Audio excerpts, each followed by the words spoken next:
bakit? Hindi naman talaga tapang yan ganyan eh. Kundi, para saan ang tapa mo? Para saan? Para saan yung sinabi mo na ikaw lang ang huradong pinapakinggan ng mga tao? Yan ang sabi ni Loco. Ano? Tatadyakan ko na ba si Batas? Mismo! Tadyak sa dibdib ni Max sa may balbas ulit. Habang si Spade tulala.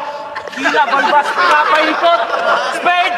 Mag-lips to lips kayo ni Apo.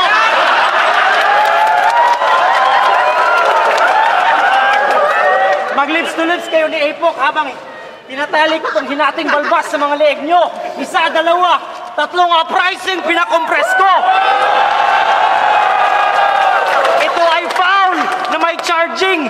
Balikan si Bonjing at sabay-sabay natin ipakain kay Balakin ang lahat ng kanyang criteria for judging. Ito ay digma laban sa kagutuman. Kaya Balakid kapatid, subo, subo! Mga kapatid, subo! Gago ka eh, no? Goryong malas! Estilo mo, di pan-trending. Sino ay natalo sa in-between nung team building? Inside joke. Pero tuwing migig kami itong si Batas, sobrang gaspang sa chicks ng todo. Kaya ang ending after event, walang uwing bebot ang ilustrado.